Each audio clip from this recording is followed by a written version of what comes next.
Gold, trusted gold buyers. మీరు తాకట్టు పెట్టిన బంగారాన్ని విడిపించి ఈ రోజు ఉన్న మార్కెట్ ధరకు కొనబడను. సెకండ్ టైం రీఎంట్రీ తర్వాత అంటే ఆ కామెడీ టైమింగ్ ఏంటి, ఆ డాన్సెస్ ఏంటి, అంటే ఏమైనా కొరియోగ్రాఫర్ అవుదాం అనుకుంటున్నారా?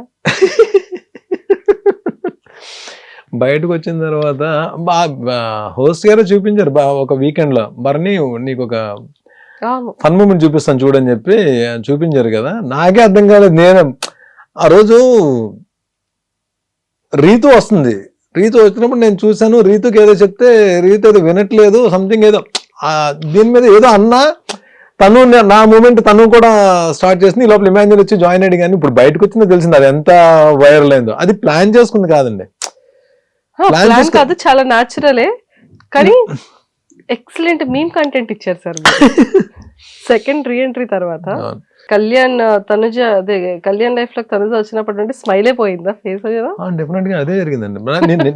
అక్కడ నేను ఇదేమి దాల్సిన అవసరం లేదు. తనుజ కళ్యాణ్ ఉన్నప్పుడే చెప్పాను, ఇలాగైపోయింది బాబు, నువ్వు ఒక పప్పెట్లాగా అయిపోయావు. తనుజ నిజంగా తనుజ కూర్చోమంటే కూర్చునేవాడు, తనుజ నిలబడమంటే నిలబడేవాడు. ఇక్కడ కదా అక్కడ కూర్చోండి అక్కడికి వెళ్ళి కూర్చునేవాడు. అలా అయిపోయావు ఏంట్రా బాబు అని చెప్పాను. నిజంగా అలా అయిపోయాడు. మీరు చూడండి కావాలంటే కళ్యాణ్. అంటే ఇట్స్ నాట్ గేమ్ గురించి మాట్లాడలే, ఒక రిలేషన్ ఒక అండర్స్టాండింగ్ లో ఉన్నప్పుడు 1,00,000 జరుగుతుంటాయి. It's happened. అది నేను హౌస్ లోనే అన్నాను. నేను ఇది మళ్ళీ మీరు అడిగారు కాబట్టి ఇంటర్వ్యూ రిపీట్ చేస్తున్నాను, కానీ హౌస్ లోనే వాళ్ళిద్దరు ఎదురుకుండా అన్నాను. ఆ పంచెస్ అన్ని కూడా ఎలా అయిపోయిందంటే అయ్యో ఏంటి అని, అంటే బయట మెంబర్స్ అందరూ కూడా ఈ కౌంటర్స్ అన్ని వేసుకున్నారు. అండ్ రీసెంట్ గా వచ్చే ముందు 2 days బిఫోర్ కూడా మీరు అండ్ హ్యూమర్ అనేది నేను ప్లాన్ చేయలేదండి. నాకు ఎక్కడో యాక్చువల్లీ మీ దగ్గర ఉంది, దాచుంచారు. అది ఏమైందంటే నేను చెప్తాను చూడండి. ఎక్కడో హౌస్ లో సుమన్ తప్ప ఎవ్వరు అంటే there are so many reasons మనం అవతలతో షేర్ చేసుకోలేకపోవడానికి, అవతల మనతో షేర్ చేసుకోలేకపోవడానికి. షేర్ చేసుకునే వ్యక్తి ఒక్కడే సుమన్. సపోర్ట్ చేసే వ్యక్తి, గేమ్లో సపోర్ట్ చేసే వ్యక్తి సుమన్ ఒక్కడే. ఎక్కడ మేమిద్దరం అయిపోయేటప్పటికి ఏమవుద్దంటే ఇంకా మమ్మల్ని మేము నవ్వించుకుంటూ, మాకు మేము ఎనర్జీ ఇచ్చుకుంటూ ట్రావెల్ అవ్వాల్సిన, ప్రయాణం సాగించాల్సిన అవసరం ఏర్పడిపోయింది హౌస్లో. అంటే ఎవరేం మాట్లాడుకుంటున్నారో ఎవరేం చేస్తున్నారో తెలియదు. గేమ్ వచ్చేటప్పటికి నన్ను సుమన్ని పక్కకు తీసేద్దాం అని చెప్పి ప్లాన్స్ జరిగేవి. ఎస్పెషల్ నన్ను ఎక్కువ పక్కకు తీసేయడానికి ప్లాన్స్ జరుగుతుండేవి.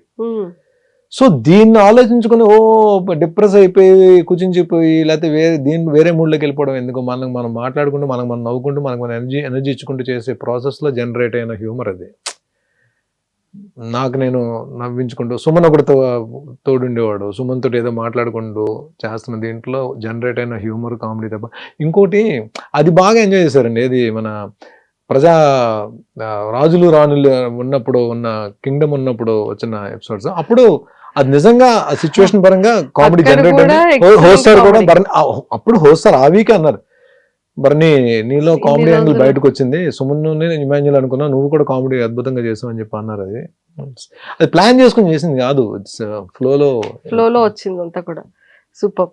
అండ్ మళ్ళీ సుమన్ శెట్టి గారు అండ్ మీరు డాన్స్ చేస్తుంటే మీ సిస్టర్ సంజన గారు లయన్ అన్న సిస్టర్, ఆవిడ కూడా వచ్చి మీ ముగ్గురు కలిపి డాన్స్, అది కూడా చాలా బాగుంది. అసలు చాలా బాగుంది. అండ్ ఎక్స్పెషల్లీ మీది అండ్ సుమన్ గారిది ఆ బాండింగ్ కానీ, ఆ ఫ్రెండ్షిప్ కానీ అండ్ నెక్స్ట్ లెవెల్ సార్. నువ్వే నాకు సపోర్ట్. అది అంటే ఆ బాండింగ్ అక్కడ అందరిని ఏడిపించేశారు ఇద్దరు. అతను ఏడిచారు, మీరు ఏడ్చారు కదా. సుమన్ నార్మల్గా అంటే వార్మ్ పర్సన్ అండి. అంటే మనం అంటే ఇద్దరికి కూడా నేను హౌస్లో ఉన్న రోజులు ఒక్కసారి కూడా నామినేట్ చేయని వ్యక్తి సుమన్. లాస్ట్ వీక్లో నామినేట్ చేద్దాం అనుకుంటే కళ్యాణ్ మిస్ అయ్యాడు. అంటే కళ్యాణ్ కూడా నామినేట్ చేయలేదు ఒకసారి కూడా, నాకు పాయింట్స్ దొరకలేదు కళ్యాణ్ మీద. సుమన్ కూడా చేయలేదు. బట్ సుమన్ గురించి ఏంటంటే, సుమన్కి అంటే ఏ వ్యక్తితో అయినా సుమన్ క్లోజ్ అయిపోతాడు. అంటే అలాంటి క్యారెక్టర్ సుమన్ది. ప్లస్ నాకు ఒకరికొకరికి ఎందుకో తనకి నేను నచ్చాను. నేను హౌస్ నుంచి బయటకు వచ్చిన తర్వాత తనుజ దివ్యతో పాటు, దివ్య ఎక్కువ ఏడ్చింది, తను కూడా చాలా బాధపడ్డాడు, తను కూడా ఏడ్చాడు. సుమన్ కూడా అన్న ఇలా కేర్ తీసుకునేవాడు నా గురించి అని చెప్పి. ఎక్కడో సంథింగ్ తెలియని ఒక బ్రదర్ సిబ్లింగ్ రిలేషన్ ఉంది, ఒక ఇద్దరి మధ్య అన్నదమ్ములు ఉంటే ఎలా ఉంటుందో ఆ రిలేషన్ అయితే స్టార్ట్ అయింది. తనకి నాకు ఎక్కడ ఒక్క చిన్న మాట కూడా ఇది లేదు. కాకపోతే ఒక టాస్క్లో బాల్స్ క్యాచ్ చేసే టాస్క్లో నేను 2 balls తనవి పట్టా అన్నా నా బాల్ ఏంటన్నా నువ్వు పట్టేస్తున్నావు అని చెప్పాను. నాకు నిజంగా బాధ అనిపించింది. అరే నేను హెల్ప్ చేయాలి కదా సుమన్కి వెళ్ళి బాల్ నేను పట్టాను ఏంట్రా బాబు అని చెప్పాను. నాకు ఒక్క దగ్గర ఇద్దరు తను కూడా ఏమంత సుమనన్న సారీ సుమనన్న అది ప్లాన్ చేసింది కాదు, గబుక్క నా బాల్ వెళ్తుంటే పడిపోద్దామని చెప్పి నేను పట్టేసినవి అని చెప్పాను. అది ఒక్కదే మొత్తం ఉన్న అన్ని రోజులు అంత తప్ప సుమన్కి నాకు అస్సలు ఏం లేదు. స్టిల్ బిగ్ బాస్ హౌస్ అయితే నాకు ఒక మంచి ఫ్రెండ్ని ఇచ్చింది, ఒక మంచి చెల్లిని ఇచ్చింది, తనుజాని కూడా ఇచ్చింది. సూపర్. అండ్ తనుజ గారిది మీది కూడా బాండింగ్ కానీ ఆ రిలేషన్ కూడా చాలా క్యూట్ గా భలే అనిపించేది. తన కోసం ప్రోటీన్ ఇది ఇవ్వడం కానీ, తన కోసం మీరు టాస్క్లు ఇవ్వడం కానీ, ఇమ్యూనిటీ ఇవ్వడం కానీ, అండ్ ఆ సపోర్టింగ్ సిస్టమ్ కానీ, ఇమాన్యుల్ ఏమైనా అంటే నాన్న చూడండి నాన్న ఎలా అంటున్నాడు అని తను అడగడం కానీ, ఇదంతా అంటే మీ టోటల్ ఓవరాల్ జర్నీలో అంటే అరే ఒక డాటర్ అండ్ ఫాదర్ రిలేషన్ ఇలా ఉంటే బాగుంటుంది కదా అన్న ఫీల్ అందరి డాటర్స్ కి ఇప్పుడు వచ్చింది. తను ఏమైందంటే ఇప్పుడు ఒక స్టేజ్కి వచ్చిన తర్వాత బిగ్ బాస్ హౌస్ లో ఒక స్టేజ్కి వచ్చిన తర్వాత తనుజాకి నాకు పడిపోతే ఇంక అప్పుడు ఫాదర్ డాటర్ కాదు కదండి, ఇది కంటెస్టెంట్స్ కదా. తను నా మీద గెలవడానికి ఆడాలి, నేను తన మీద గెలవడానికి ఆడాలి. ఆ స్టేజ్కి వచ్చేస్తున్న దీంట్లో కూడా నేను ఎక్కడ ఇంకా కనెక్ట్ అయిపోయి ఉండిపోయాను తన దగ్గర. అదే కదా నేను అందుకనే ఆ రోజు పాయింట్స్ ఇస్తున్నప్పుడు బర్స్ట్ అవడానికి రీజన్ ఏంటంటే, ముందు నేను అడిగినప్పుడు ప్లీజ్ నాకు సపోర్ట్ తక్కువ ఉంటుంది, నన్ను సుమన్ని ఎక్కువ టార్గెట్ చేస్తున్నారు, నువ్వు నా సైడ్ నిలబడితే నేను ఈ గేమ్లో ఉంటాను, ఎందుకంటే హైయెస్ట్ పాయింట్స్లో ఉన్నాను నేను, నువ్వు నిలబడితే నేను గేమ్ ఆడడానికి అవుతుంది. ఇప్పుడు నేను 2 గేమ్లు నన్ను తీసారంటే నేను కిందకి వెళ్ళిపోతాను నేను అని చెప్పంటే, లేదు నేను ఇమాన్యుల్ సపోర్ట్ చేస్తాను, ఇమాన్యుల్ స్టాండ్ తీసుకున్నాడు అని చెప్పాను. అది తన గురించి ఏం కంప్లైంట్ చేయట్లా, అంటే నేను ఎందుకు బాధపడాల్సి వచ్చిందో. సో అలా అనేసేటప్పటికి కొద్దిగా బాధపడ్డా. కళ్యాణ్ దగ్గరికి వెళ్ళి, ఎందుకంటే కళ్యాణ్ తనే క్లోజ్గా ఉంటున్నారు, కళ్యాణ్ దగ్గరికి వెళ్ళి ఎక్స్ప్రెస్ చేశా. కళ్యాణ్ ఓకే తను అలా అనొచ్చు, ఎప్పుడు నేను గేమ్ గురించి అయితే నేను రిలేషన్ మెయింటైన్ చేయలేదు. నిజంగా జెన్యున్గానే తను నేను నాన్న అన్నందుకు డాటర్లా చూస్తాను. నాన్న అంటే వద్దు, నువ్వు నాన్నని పిలవద్దు అని చెప్పి పిలిచేంత క్యారెక్టర్ కాదు, వద్దు నన్ను అలా పిలవద్దని చెప్పే క్యారెక్టర్ కాదు నాది అని నేను బాధపడే చెప్పా. సరే నెక్స్ట్ నేను పాయింట్స్ ఇవ్వాలి ఎవరికొరకు, నేను ఎలిమినేట్ అయిపోతాను. అప్పుడు నాకు హెల్ప్ చేయని అమ్మాయికి నేను ఎందుకు చేయాలని క్వశ్చన్ అయితే వస్తుంది మైండ్లో. ఇమాన్యుల్ కానీ సంజన గారికి కూడా చేద్దాం అని చెప్పి నేను అంతకుముందు సుమనన్ని ఇచ్చిన పాయింట్స్ సంజన గారికి ఇవ్వడానికి రీజన్ ఏంటంటే, ఆడియన్ రిక్వెస్ట్, ఓట్లు అడిగే రిక్వెస్ట్ అందరికి అవకాశం దొరికింది, సుమన్కి సంజన గారికి తప్ప. వాళ్ళిద్దరు కూడా రావాలని చెప్పి నా ఆలోచన. అందరూ బయటికి వెళ్ళారు వాళ్ళిద్దరు తప్ప. సుమన్ ఈ లోపల బయట వచ్చేసాడు, గేమ్ నుంచి బయటకు వచ్చాడు. అట్లీస్ట్ సంజన గారికి ఇద్దాం, ఎందుకంటే ఆవిడ లీస్ట్లో ఉంది, ఆవిడ అందుకోలేరు. ఆ పాయింట్స్ ఇవ్వడం వల్ల ఏంటంటే ఆవిడ కూడా తనుజతో పాటు బయటకు వెళ్ళే అవకాశం దొరికింది. కానీ వేరేస్ మళ్ళీ నేను గేమ్లోకి వచ్చిన తర్వాత సంజన గారికి ఇస్తే మళ్ళీ సంజన గారు ఒకవేళ టాప్ 5లోకి వెళ్తే నాకు ఇబ్బంది అవుతుందని చెప్పి అక్కడ ఆపేసి ఇమాన్యుల్కి ఇద్దామా తనుజకి ఇద్దామా అని చెప్పి ఆలోచిస్తే మైండ్ ఏమో ఇమాన్యుల్కి ఇమ్మని చెప్తుంది, హార్ట్ ఏమో తనుజకి ఇమ్మని చెప్తుంది. ఆ స్ట్రగుల్లోనే వచ్చిన కన్నీళ్ళు అది. నేను అప్పుడు ఇమాన్యుల్కి వెళ్ళి తనుజకి ఇచ్చేసాను పాయింట్స్. అక్కడ కనెక్ట్ అయింది. అందుకనే కొన్ని విషయాల్లో మన గేమ్ అక్కడ బిగ్ బాస్ అనేది మన మైండ్, మన ఫిజికల్ టాస్క్తో పాటు మైండ్తో ఆడాల్సిన గేమ్. కానీ చాలా సందర్భాల్లో నా హార్ట్ నా మైండ్ని డామినేట్ చేస్తుంది హౌస్లో. అవి ఓడిపోయి ఉండొచ్చు, గెలవలేకపోయి ఉండొచ్చు, బట్ నేనైతే జెన్యున్గా ఉన్నాను, ఎవరితోటైతే రిలేషన్స్ ఉన్నానో వాళ్ళతో జెన్యున్గా ఉన్నాను అనే సాటిస్ఫాక్షన్ అయితే నాకు ఉంది. సూపర్. సో ఇంతకీ మరి ఎవరు గెలుస్తున్నారు అనుకుంటున్నారు, తనుజానా కళ్యాణా?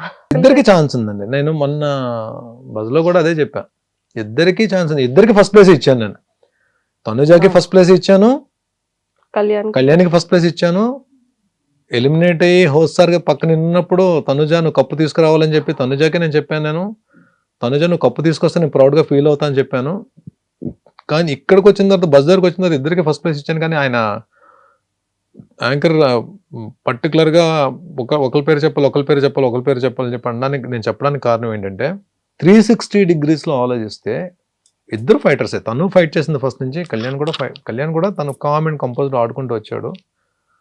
లేకుండా వాళ్ళిద్దరిలో ఆ పొటెన్షియల్ లేకుండా ఎందుకు ఈ వీక్ వరకు వస్తారు? తను మంచి టాస్క్లు గెలిచింది, తిను కూడా టాస్క్లాడి ఫినాలే టికెట్ తీసుకున్నాడు, దానికి ముందు క్యాప్టెన్ అయ్యాడు. ఇవన్నీ దాని ముందు క్యాప్టెన్ అవ్వడం, ఫినాలే టికెట్ తీసుకోవడం, ఇవన్నీ చూస్తే ఎందుకో ఇద్దరిది ఎడ్జ్ ఉన్నా సరే నాకు ఆ టైంలో కళ్యాణ్ పేరు చెప్పానని చెప్పి తనుజాని తక్కువ చేసినట్టు కాదు. తనుజాని తక్కువ చేస్తే తనుజాకి ఆ సిచ్యువేషన్ కూడా నేను పాయింట్స్ ఎందుకు ఇస్తాను, స్టేజ్ మీద ఏమో తనుజ కప్పు తీసుకురావాలమ్మా నేను ప్రౌడ్గా ఫీల్ అవుతాను నేను ఎందుకు చెప్తాను. నేను అక్కడ ఏంటంటే ఒక ఎడ్జ్లో తనకి ఏమైనా ఛాన్స్ ఉందేమో అనిపించింది చెప్పాను తప్ప, నేను మనస్ఫూర్తిగా కళ్యాణ్ తనుజాని పెట్టి ఎవరికి సపోర్ట్ చేస్తారు మీరంటే నా సపోర్ట్ తనుజాకే ఉంటుంది తప్ప. హౌస్లో మీరు చూశారు డే 1 నుంచి నేను ఎలిమినేట్ అయ్యేంత వరకు నేను కంటెస్టెంట్స్కి సపోర్ట్ ఇవ్వాలి అందరూ ఉన్నారంటే నేను ఫస్ట్ ఎవరికి సపోర్ట్ చేసేవాడిని మీకు తెలుసు కదా. మీకు అర్జున్ మీరే చూశారు కదా. నేను ఇమ్యూనిటీ తనకే ఇచ్చాను, టాస్క్ ఆడిని తను గెలిపించి సేఫ్లో పెట్టాను. ఒక్కొక్కసారి మీరు లాస్ట్ మినిట్లో కూడా లాస్ట్ వచ్చేసే ముందు కూడా పాయింట్స్ తనకే ఇచ్చాను. అది ఏంటంటే సపోర్టర్స్ గబుక్కన తను సపోర్ట్ చేసే వాళ్ళు తీసుకోలేకపోవచ్చు, కానీ వర్డ్స్ వేరు యాక్షన్స్ వేరు.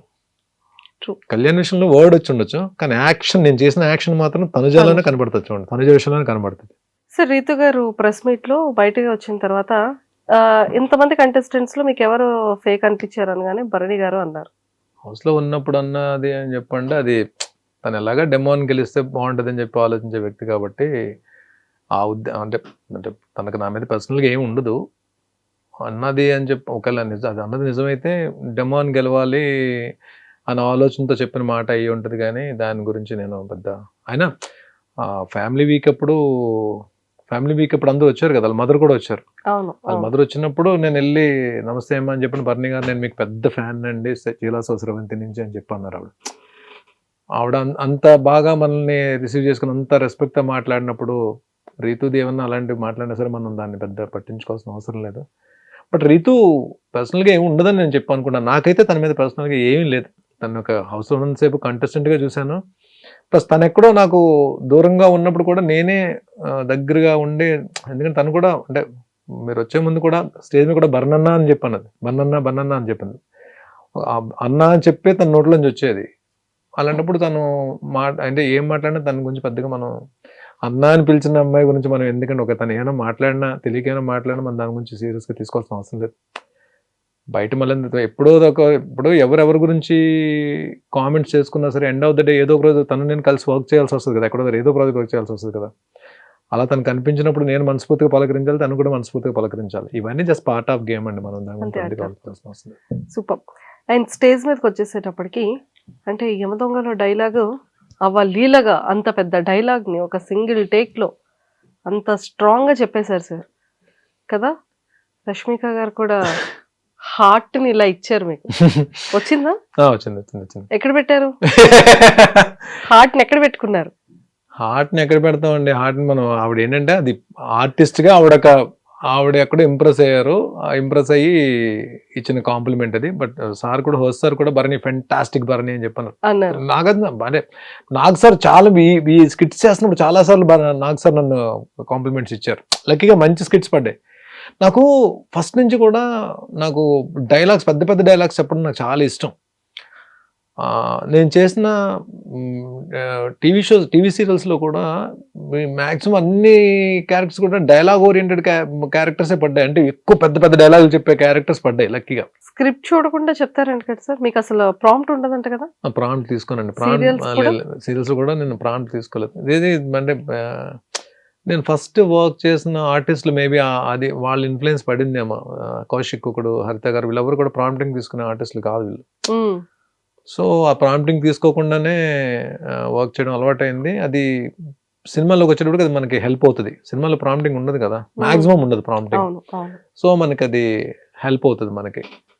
సో అదే అలాగే నేను ఆ డైలాగ్ అప్పటికప్పుడు అనుకుని చెప్పిన డైలాగ్. బట్ అది అప్పటికీ నాకు ఎక్కడో చిన్న డిసాటిస్ఫాక్షన్ ఉంది. అంటే ఆ ఫ్లో అన్నది ఎక్కడో చిన్నది మిస్ అయింది అనిపించింది నాకు. బట్ అంటే ఇంకొంచెం టైం దొరికితే ఇంకొంచెం బాగా కమాండబుల్గా చెప్తాను, కానీ ఆ ఎండ్ నాకు నచ్చింది. ఎండ్ రియాక్షన్ అయితే నాకు నచ్చింది. డైలాగ్స్ అయితే బాగానే చెప్తాను అనుకుంటున్నా. అది వర్కౌట్ అయింది అక్కడ.